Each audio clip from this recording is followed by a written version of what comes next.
محدثاتها وكل محدثة بدعة وكل بدعة ضلالة وكل ضلالة في النار.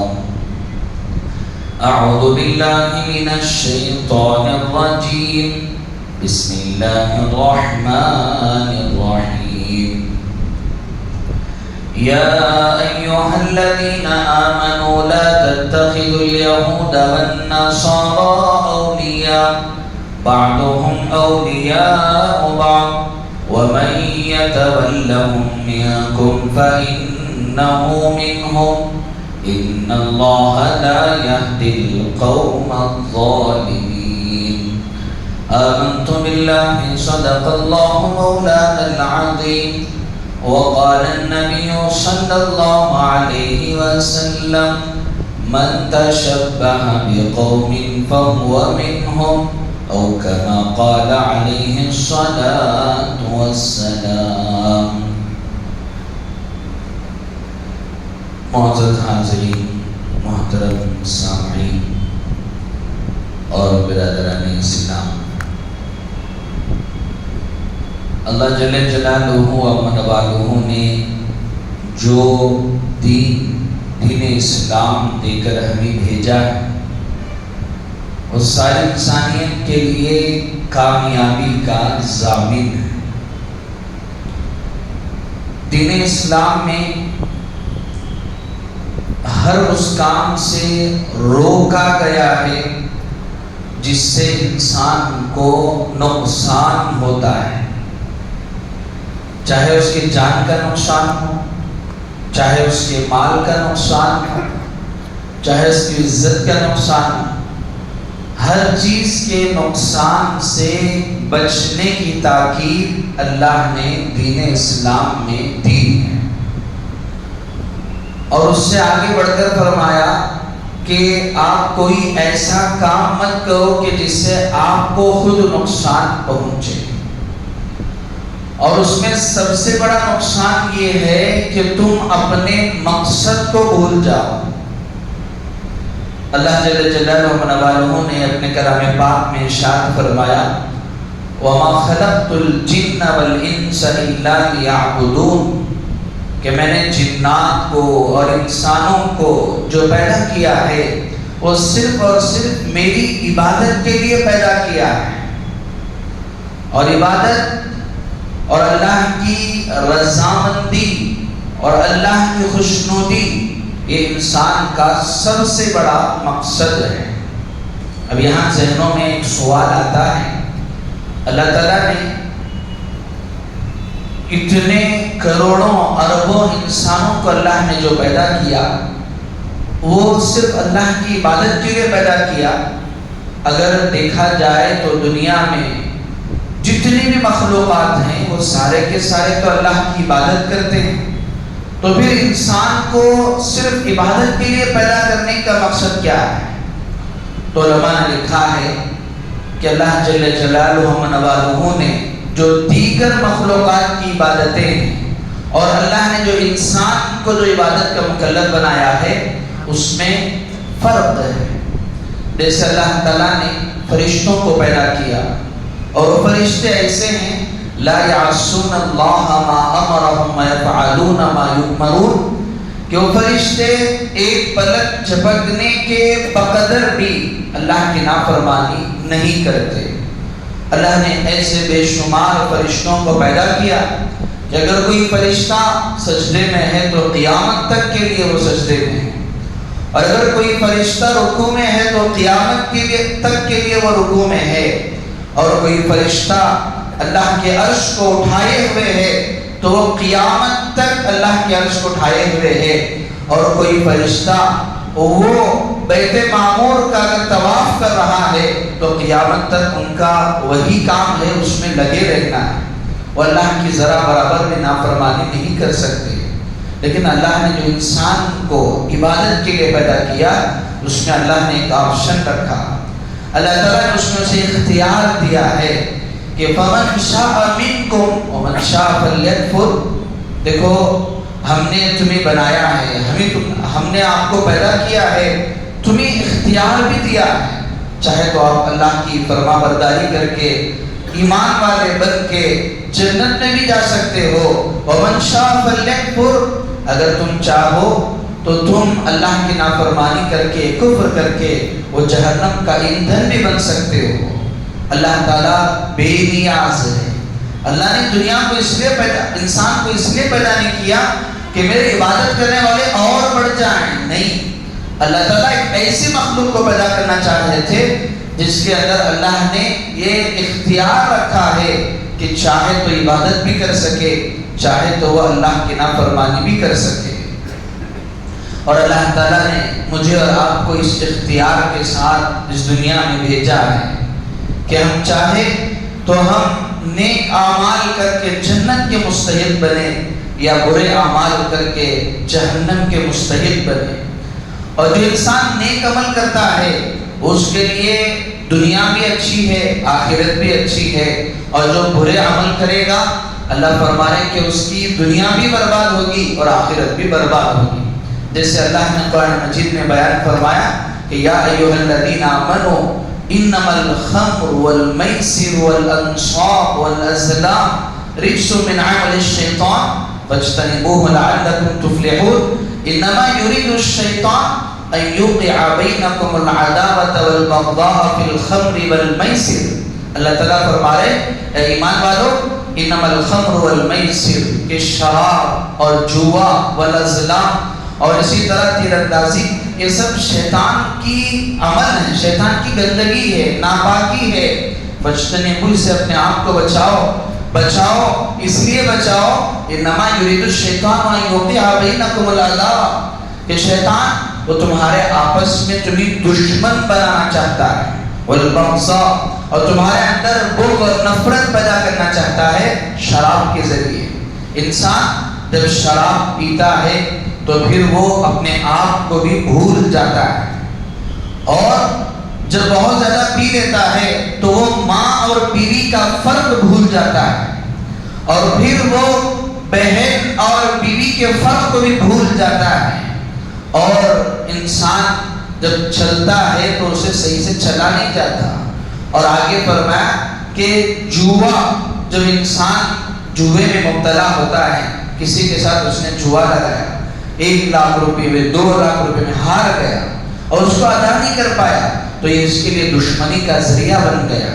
اللہ فرما رہے دین پر چلو گے، ان الذین آمنوا وعملوا الصالحات سیجعل لهم الرحمن ودا، اگر اچھے عمل کرو گے اللہ خود بخود آٹومیٹک لوگوں کے دلوں میں تمہاری محبت پیدا کرے گا، اور اگر تم برے عمل کرو گے تو پھر تمہیں دشمنی کرنے کی ضرورت نہیں، یہ برے عمل خود تمہارے لیے دشمنی کا ذریعہ بن جائیں گے۔ تو یہ دین اسلام ہے۔ اس کے ساتھ ساتھ اللہ نے اپنے محبوب رسول صلی اللہ علیہ وسلم پر حجۃ الوداع میں اعلان فرما دیا، الیوم اکملت لکم دینکم واتممت علیکم نعمتی ورضیت لکم الاسلام دینا۔ اے نبی جی، ہم نے آپ پر دین کو مکمل کر دیا۔ حضرت آدم علیہ السلام سے لے کر آپ تک جتنے بھی لوگ آئے، الگ الگ انبیاء آئے، دین ادھورا تھا، اس میں کسی کو الگ شریعت، کسی کو الگ کتاب، کسی کو الگ تھی، لیکن آپ کے آنے کے بعد ساری چیزیں منسوخ ہیں۔ اب حضرت موسیٰ بھی آئے، حضرت عیسیٰ، کوئی بھی آ جائے وہ کسی کو کوئی نئی شریعت، نئی کتاب ملنے والی نہیں ہے، بلکہ قیامت تک یہی کتاب ہے اور یہی دین اسلام ہے۔ وَمَن يَبْتَغِ غَيْرَ الْإِسْلَامِ دِينًا فَلَن يُقْبَلَ مِنْهُ، اب اگر دین اسلام کو چھوڑ کر کوئی دوسرا دین اختیار کرو گے اللہ کے یہاں قابل قبول نہیں ہے۔ اسی عنوان کے تحت اللہ تعالیٰ نے قرآن مجید میں ارشاد فرمایا، یا ایھا الذین آمنوا لا تتخذوا اليہود والنصارى اولیاء، کہ چونکہ ہم جس ملک میں رہ رہے ہیں یہاں اس ملک میں جو تعداد ہے وہ مسلمانوں کی وہ مائنورٹیز میں آتی ہے، یہاں کی جو میجورٹی ہے، جو اکثریت ہے، وہ ہمارے نان مسلم بھائی برادران وطن کی ہے۔ اب چونکہ ہم جس ملک میں رہ رہے ہیں ہمارا رہن، ہمارا سہن، ہمارا اٹھنا بیٹھنا، ہمارا معاملہ، ہمارے لین دین اور ہمارے برادران وطن کے ساتھ بھی ہوتے ہیں، تو دین اسلام میں اس کی بھی رہنمائی اور رہبری کی گئی ہے کہ ایک ایمان والے کو غیر ایمان والے کے ساتھ کیسے رہنا ہے۔ سب سے پہلے تو اللہ تعالیٰ نے فرمایا کہ اے ایمان والو لا تتخذوا اليہود والنصارى اولیاء، یہودوں کو، نصارہ کو، مشرکوں کو کبھی دوست مت بناؤ، یہ کبھی آپ کے دوست نہیں ہو سکتے۔ ایک مسلمان وہ صرف مسلمان کا دوست ہو سکتا ہے، ایک یہودی وہ ایک یہودی کا دوست ہو سکتا ہے، لیکن ایک یہودی وہ مسلمان کا دوست کبھی نہیں بن سکتا۔ ایک مشرک وہ مشرک کا دوست بن سکتا ہے، لیکن ایک مسلمان کا دوست وہ کبھی نہیں بن سکتا۔ یہ قرآن کی بات ہے، میری اور آپ کی بات جھوٹی ہو سکتی ہے۔ وَمَنْ أَصْدَقُ مِنَ اللَّهِ قِيلًا، اللہ کی بات سے بڑھ کر سچی کسی کی نہیں ہو سکتی۔ آگے اللہ فرما رہے بعضهم اولیاء بعض، یہ تمہیں لگتا ہے کہ تمہارے دوست ہیں اور وہ اپنے مشرک بھائی سے وہ لڑ کر تمہارے پاس آئے، نہیں، بعضهم اولیاء بعض، یہ سب ایک دوسرے کے دوست ہیں، ایک دوسرے کا وہ کبھی چھوڑ کر نہیں دیں گے، وہ ہمیشہ ایک دوسرے کا ساتھ وہ دیں گے۔ ہم نے اس کی مثال اس موقع پر بھی دیکھا جب غزہ کے مظلوم مسلمانوں پر ظلم ہو رہا تھا، جب ظلم ہو رہا تھا، کیونکہ سب جو دین اسلام کے علاوہ کے اختیار کرنے والے، ایک اللہ کو چھوڑ کر کسی اور کی عبادت کرنے والے، چاہے یہود ہو، نصارہ ہو، وہ مجوسی ہو یا پھر دہلی جتنے بھی ہو، سارے لوگوں نے کبھی وہ جو ظالم تھا اس کے خلاف آواز نہیں اٹھایا۔ ہاں جب ان کے اپنے مسائل آئے، اپنے اقتصادی مسائل، اپنے ملک کے مسائل آئے، تو تب جا کر انہوں نے اس کے خلاف آواز اٹھائی، اور کئیوں نے تو خوشی کا اظہار کیا اور سب ایک دوسرے کے متحد ہو گئے۔ اسی لیے حدیث میں آگل ہے الکفر ملت واحدہ، یہ کافر وہ ایک اللہ کو ماننے والے چھوڑ کر جتنے بھی سب ایک دوسرے ایک ہی قوم ہے، وہ بس ظاہری اعتبار سے الگ ہے کہ یہود ہے یا نصارہ ہے یا مجوسی ہے، لیکن سب ایک ہیں، اور ان سب کا مقصد یہی ہے کہ وہ دین اسلام کا خاتمہ کرے۔ یریدون ان یطفئوا نور اللہ بافواہہم، اللہ تعالیٰ فرما رہے ہیں یہ لوگ چاہتے ہیں کہ دین اسلام کا جو نور ہے وہ دنیا سے ختم ہو جائے۔ اللہ فرما رہے ہیں واللہ متم نورہ ولو کرہ الکافرون، اللہ اپنے نور کو ضرور مکمل کریں گے، دین اسلام کو ہر جگہ پہنچائیں گے، ولو کرہ الکافرون، اگرچہ کہ نہ ماننے والے وہ اس کو ناپسند کریں۔ اللہ تعالیٰ فرمانا کہ ہر جگہ دین اسلام پہنچے گا، لیکن یہ اسلام کے دشمن ہے۔ اللہ کے رسول صلی اللہ علیہ وسلم نے فرمایا خالف الیہود والنصارى، یہودیوں کی، نصرانیوں کی مخالفت کرو، یہ تمہارے دشمن ہیں، یہ چاہتے ہیں کہ تم دین اسلام سے پھر جاؤ اور تم ایک اللہ کو چھوڑ کر ان کی کہی گئی باتوں کو ماننے لگو، یہ چاہتے ہیں، اور یہ مسلمان اور اسلام کا خاتمہ چاہتے ہیں۔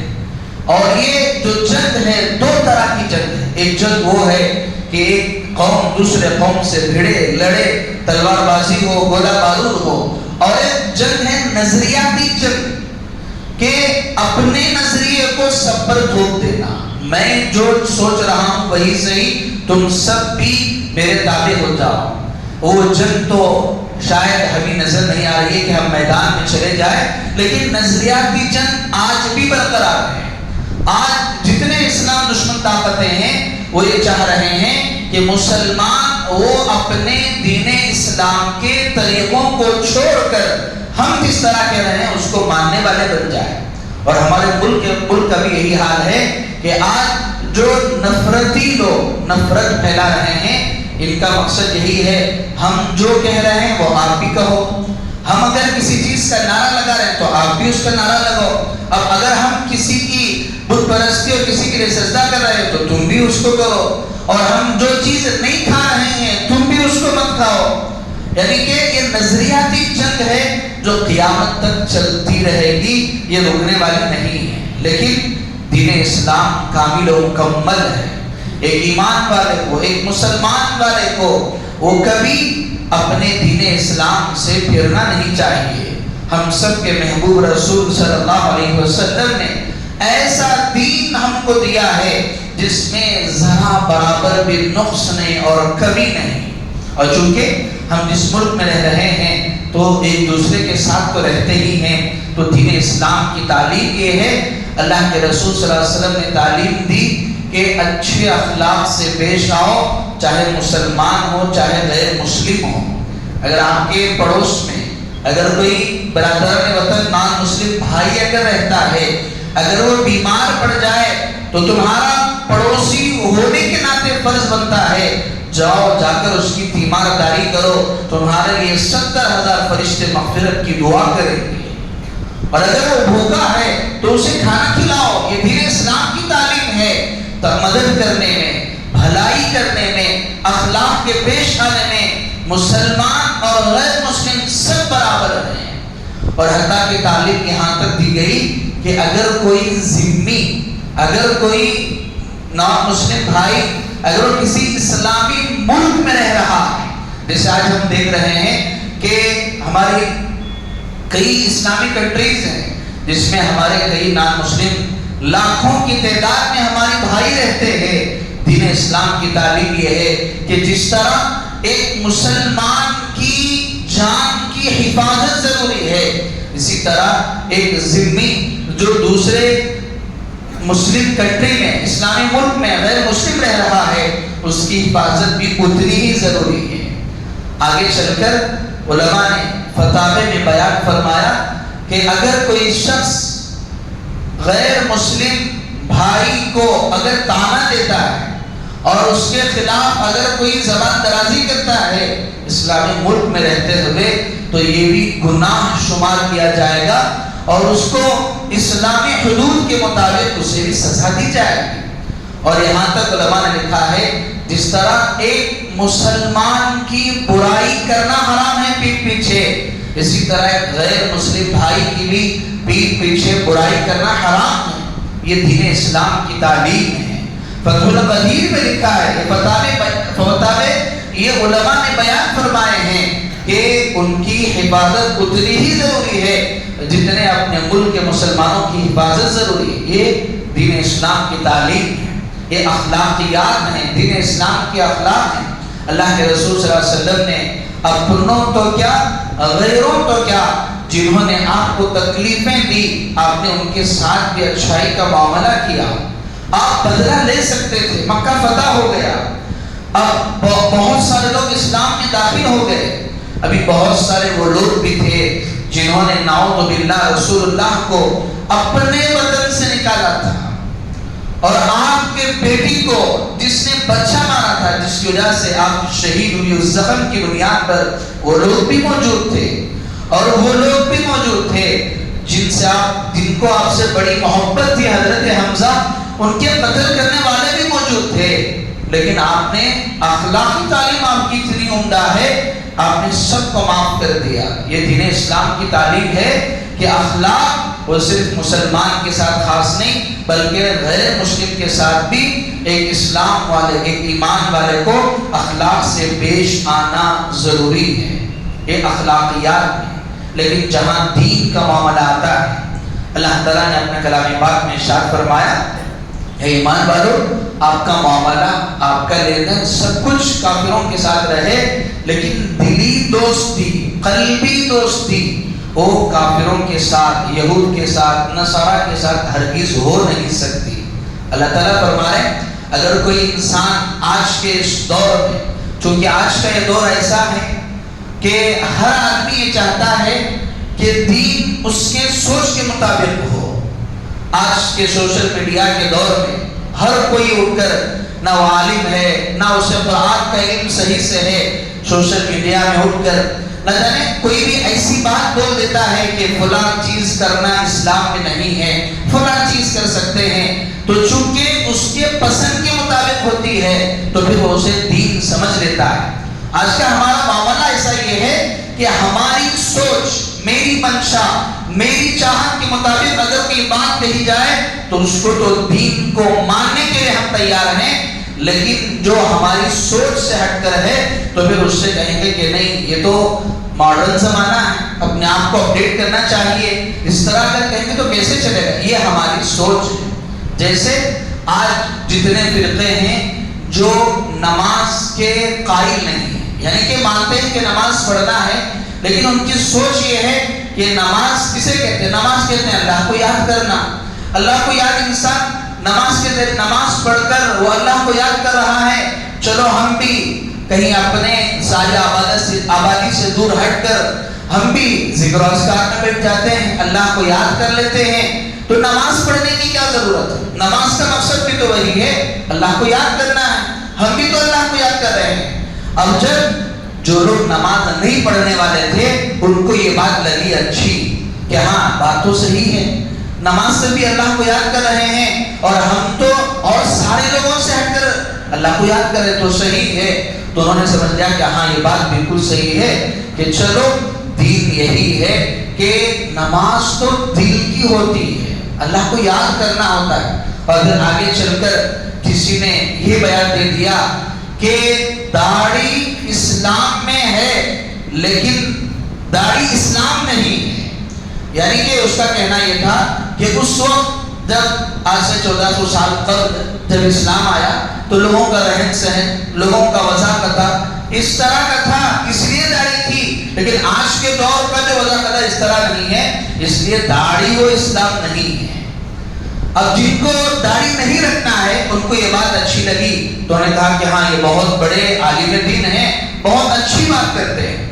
اسی طرح جتنے فرقہ جو امت میں شروع ہوئے، اسی طرح آدمی اپنے سوچ کے مطابق یہ دیکھتا ہے، میری سوچ کے مطابق اگر دین کی بات اگر کہی جا رہی ہے تو ہاں یہ دین ہے اور صحیح ہے۔ اسی لیے آج امت میں کئی فرقے ہو گئے کہ جو صرف سوشل میڈیا جس کا ذریعہ بنا، آج سے چند سال قبل جن فرقوں کا وجود تک نہیں تھا، اس سوشل میڈیا کی وجہ سے اس کی بنیادی وجہ یہی ہے کہ ہماری سوچ کے مطابق اگر ہے تو یہ دین ہے، ورنہ چلو کوئی بات نہیں۔ اور اللہ کے یہاں ضابطہ ہے کہ اگر کوئی آدمی دین پر چل نہیں رہا ہے لیکن اس کے دل میں احساس، اسے معلوم ہے کہ نماز بھی پڑھنا ہے، سنتوں کا اہتمام بھی کرنا ہے، ساری چیزیں کرنا ہے، لیکن مجھ سے ہو نہیں رہا ہے، دل میں احساس ہے، تو اللہ کی ذات سے امید ہے کہ اللہ اسے توبہ کی توفیق دے دے اور اللہ تعالیٰ اسے اس عمل کی توفیق دے دے۔ لیکن آج کا مسئلہ ایسا نہیں، آج کا مسئلہ یہ ہے کہ جو میں نہیں کر رہا ہوں وہی صحیح ہے، کہ اگر مجھ سے نماز نہیں پڑھی جا رہی تو میں نے اس کے لیے بھی ہیلا نکال لیا، مجھ سے اگر سنت سجی نہیں جا رہی ہے تو میں نے اس کے لیے بھی ہیلا نکال لیا۔ تو پھر اللہ فرما رہے ہیں کہ بے طلبوں کو اللہ ہدایت نہیں دیتے۔ اگر ہدایت بے طلبوں کو ملنی ہوتی، سب سے بڑی عجیب بات یہ ہے کہ اللہ کے رسول صلی اللہ علیہ وسلم کے چچا ابو طالب تھے جنہوں نے آپ کا بڑا خیال کیا، ہر موقع پر آپ کا ساتھ دیا۔ اللہ کے رسول صلی اللہ علیہ وسلم کی بڑی تمنا تھی کہ یہ میرے چچا اسلام میں داخل ہو جائے، لیکن اللہ کا ضابطہ ہے کہ اللہ تعالیٰ بے طلبوں کو دین نہیں دیتے، ہدایت نہیں دیتے۔ اللہ تعالیٰ فرما رہے ہیں ان تشکروا فإن اللہ ان تشکروا یرزق لکم وإن تکفروا فإن اللہ غنی عنکم۔ اگر تم اسلام لا رہے ہو، اگر تم نیک اعمال کر رہے ہو، یہ تو تمہاری بھلائی کے لیے ہے۔ وإن تکفروا، اگر تم انکار کر رہے ہو، اللہ کی نافرمانی کر رہے ہو، فإن اللہ غنی عنکم، تو اللہ تعالیٰ تو اس سے بے نیاز ہے۔ کسی کے اسلام میں آنے سے اسلام کی عزت بڑھنے والی نہیں ہے۔ حتیٰ کہ حدیث قدسی میں آ کر ہے اللہ کے رسول صلی اللہ علیہ وسلم نے فرمایا کہ لو ان اولکم وآخرکم وانسکم وجنکم، کہ حضرت آدم علیہ السلام سے لے کر قیامت تک آنے والے سارے انسان اللہ کے نافرمان بن جائے، اللہ کا انکار کرنے والے بن جائیں، اللہ فرما رہے ہیں کہ میری شان میں رتی برابر بھی کمی نہیں آئے گی۔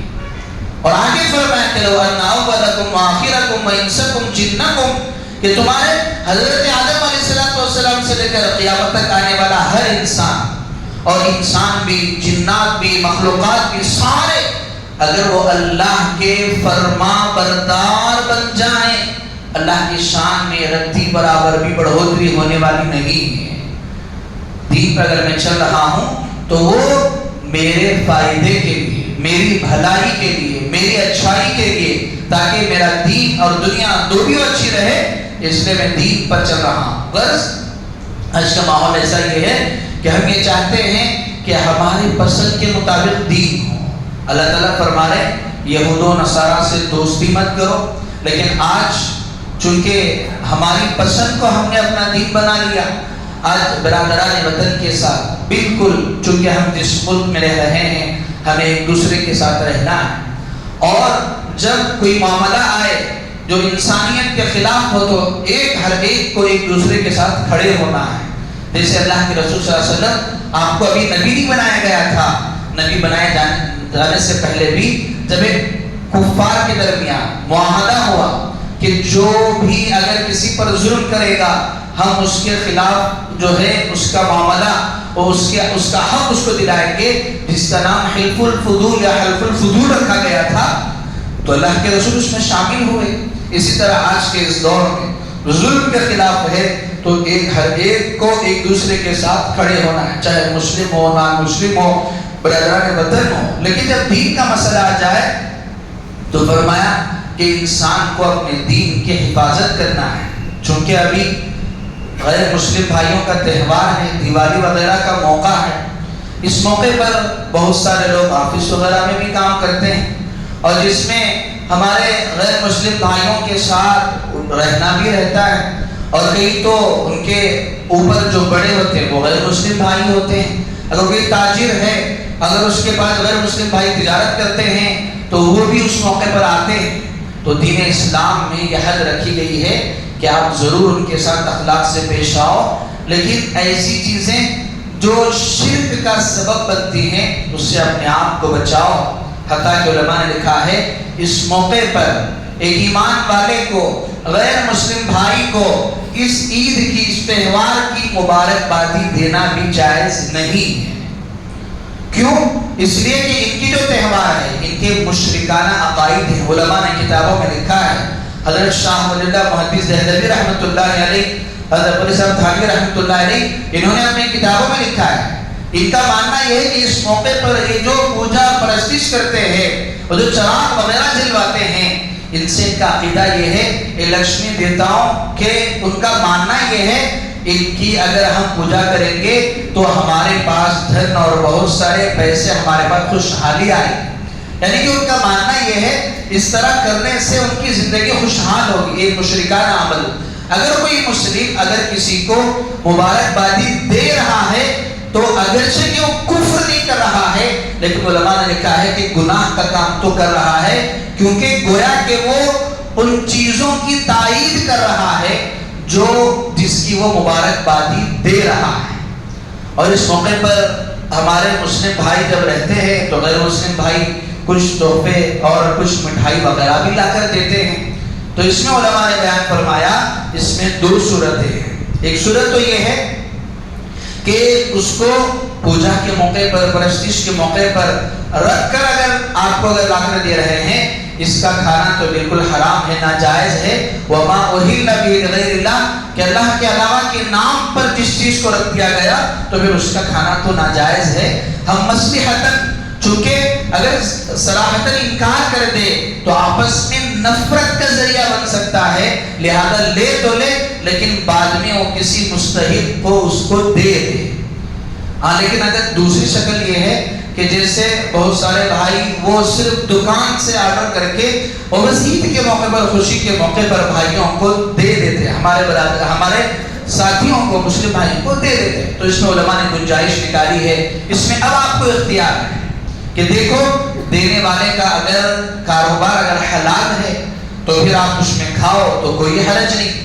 اگر جو آدمی دے رہا ہے وہ شراب کا بیپاری ہے یا پھر وہ سود کے لین دین والا ہے یا کوئی بھی حرام چیز کے بیچنے والا ہے تو پھر بہتر آپ اس کو نہیں کھا سکتے۔ ہاں، وہ ان چیزوں کا مرتکب نہیں ہے، آپ کو اختیار ہے، آپ چاہے تو کھائیں، یا اگر آپ کا دل، آپ کا تقوی جو استفت قلبک فإن القلب خیر من استفتا، چونکہ دل وہ سب سے بڑا مفتی ہوتا ہے، اگر آپ کا دل اگر اس کو گوارا کر رہا ہے تو آپ اس کو کھا لیں، ورنہ وہ بھی آپ دوسروں کو دے دیں۔ یہ دین اسلام کی تعلیم ہے۔ یہاں ہمیں سمجھنا چاہیے.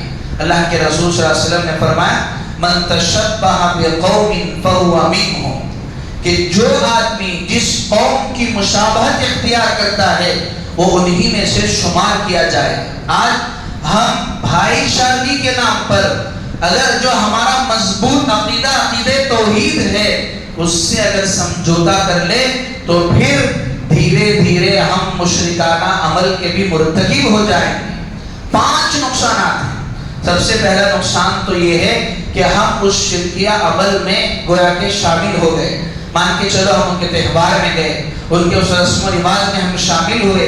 نام کیا دے رہے ہیں؟ بھائی چارگی. ہم اس ملک میں رہ رہے ہیں، ہم آپس میں ایک دوسرے کے ساتھ بھائی چارگی کے ساتھ رہنا ہے. تو اگر اس بنیاد پر اگر ہم ان کی عبادت میں، ان کی اس پرستش میں اگر شامل ہو رہے ہیں تو یہ شرک ہے.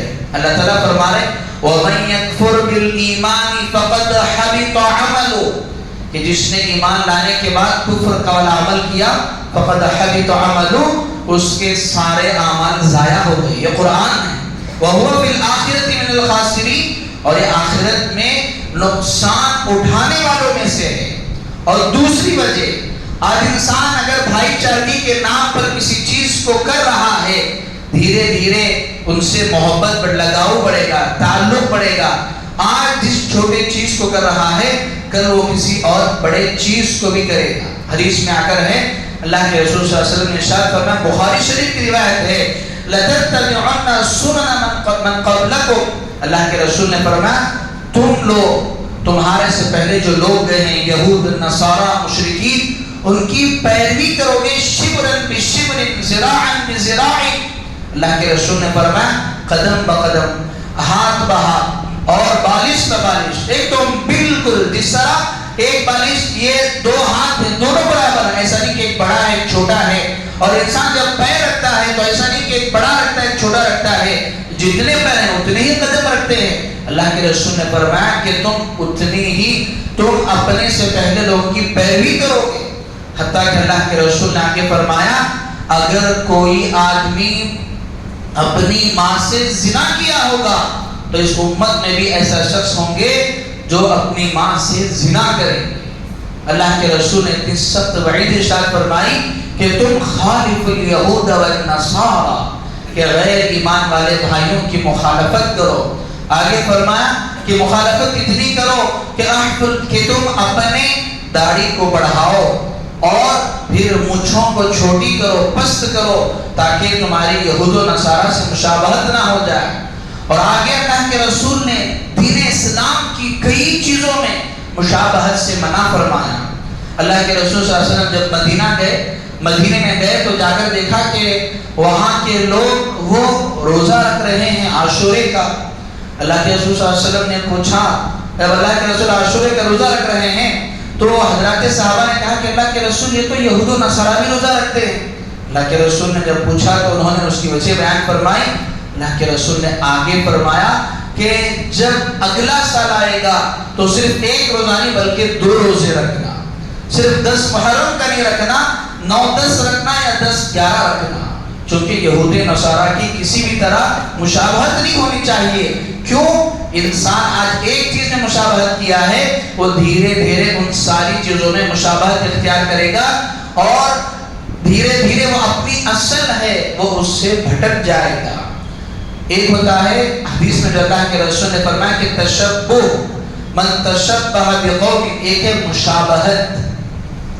تشبہ کہتے ہیں کہ انسان وہ اپنے اختیار کے بغیر، مشابہت کہتے ہیں جیسے کہ انسان وہ اپنے لباس کو اس طرح بنا ہے کہہ رہا ہے کہ میں فلاں کی طرح، فلاں اکٹر کی طرح، فلاں کی طرح، فلاں بڑے آدمی کی طرح اسی طرح میں لباس میں نام سے کہتے ہیں مشابہت.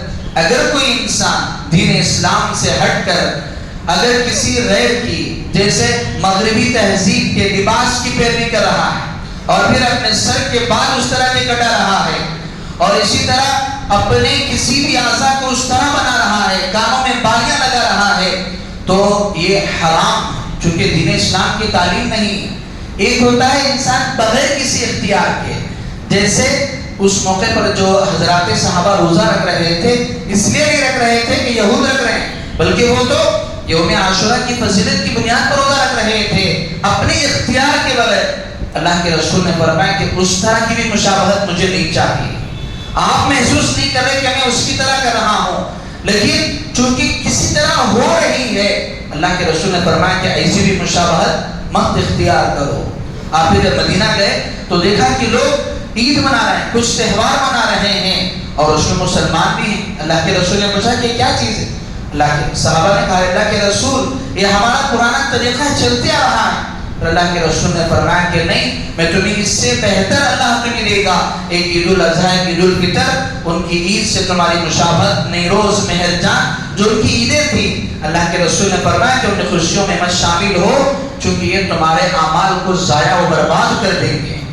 اور پھر حضرت صحابہ کرام رضی اللہ عنہم اجمعین نے اللہ کے رسول صلی اللہ علیہ وسلم سے تذکرہ فرمایا کہ اللہ کے رسول یہ جو یہودی ہیں، یہ جو نصرانی ہیں، یہ کہتے ہیں کہ عورت جب ایام میں ہو، جب اس کے اوپر نماز وغیرہ نہیں ہوتی، اس سے تو بات چیت بھی نہیں کرنا ہے، اس کے ساتھ بیٹھنا نہیں ہے، اس کے ساتھ اٹھنا نہیں ہے. اللہ کے رسول صلی اللہ علیہ وسلم نے فرمایا کہ نہیں، اس کی بھی مخالفت. اللہ کے رسول نے فرمایا کہ صبر کرو، اللہ کی طرف سے اس کا حکم آئے گا. یسألونک عن المحیض، اللہ کی طرف سے حکم نازل ہوا، قل هو اذن فاعتزلوا النساء فی المحیض. یہودی لوگ تو وہ عورت جب وہ ناپاکی کے ایام میں ہوتی ہے تو اس سے وہ منحوس سمجھتے، اس کے ساتھ نہیں بیٹھتے، اس کے ساتھ کھانا نہیں کھاتے. لیکن دین اسلام کی تعلیم دی گئی کہ نہیں، سوائے صحبت کے، سوائے ملنے کے ہر چیز تم کر سکتے ہو. ان کے ساتھ بیٹھو، کھاؤ، چلو پھرو، ہر چیز کر سکتے ہو. قل هو اذن فاعتزلوا النساء فی المحیض، بس ان سے مجاورت مت کرو. یہ دین اسلام کی تعلیم تھی. اور پھر حضرت صحابہ نے فرمایا اللہ کے رسول یہ جو یہود ہیں یہ کہتے ہیں کہ موزے پہن کر تو نماز پڑھ سکتے ہو، لیکن جوتے اور چپل پہن کر نماز نہیں پڑھ سکتے. اللہ کے رسول نے فرمایا کہ نہیں، تم جوتے اور چپل دونوں پہن کر بھی نماز پڑھ سکتے ہو، جبکہ اگر چپل میں گندگی نہ ہو. اللہ کے رسول صلی اللہ علیہ وسلم نے دین اسلام کی ہر چیز میں یہود و نصارہ کی مخالفت کا حکم دیا.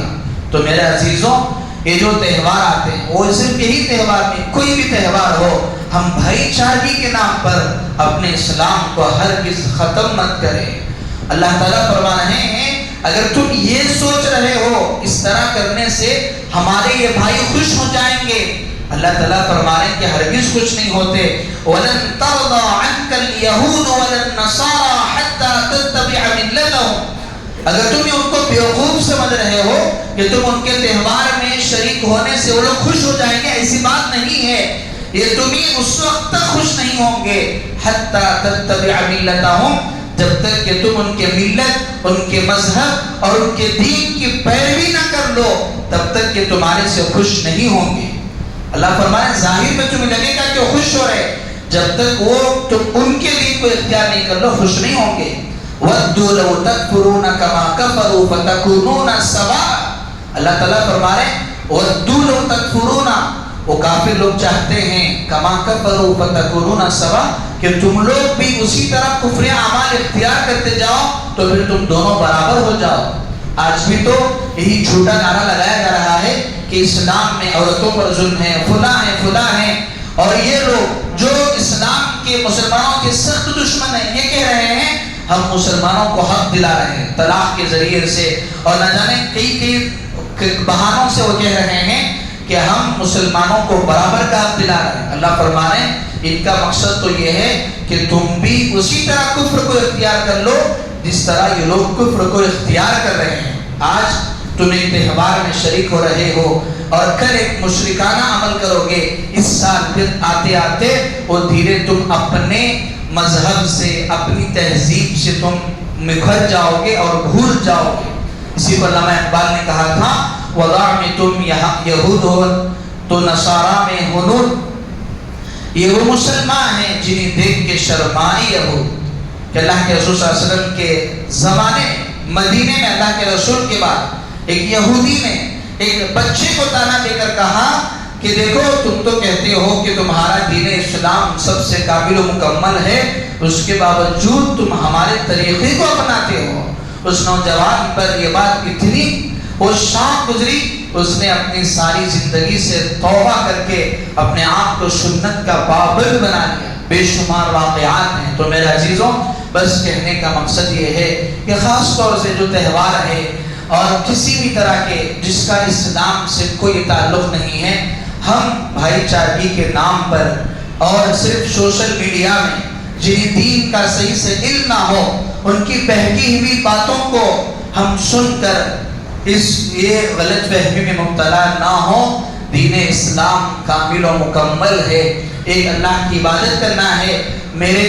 اگر میں اللہ کی عبادت نہ کروں، اللہ کی شان میں ذرا برابر بھی فرق آنے والی نہیں ہے۔ میں اللہ کی عبادت کر رہا ہوں، اللہ کی شان میں ذری برابر بھی بڑھوتری ہونے والی نہیں ہے۔ لہذا ہم جس ماحول میں بھی رہیں، اپنے دین کو، اپنی تہذیب کو برقرار رکھیں، لیکن بھائی چارگی کے ساتھ، اخلاق کے ساتھ، جس طرح اللہ کے رسول نے تعلیم دی کہ ایک مسلمان کی جس طرح برائی کرنا حرام ہے، اسی طرح غیر مسلم کی برائی کرنا بھی حرام ہے۔ یہ دین ہے، یہ اسلام ہے۔ اس کا مطلب ہرگز یہ نہیں کہ ہم ان کے طریقوں میں اپنے آپ کو ڈھال لیں، ورنہ کل قیامت کے دن ہمارا حشر انہی کے ساتھ ہوگا۔ اللہ تعالیٰ سے دعا ہے اللہ مجھے بھی اور آپ کو بھی ان باطل عقائد سے، ان باطل طریقوں سے اپنے آپ کو بچنے کی اور امت کو بچانے کی اللہ توفیق عطا فرمائے۔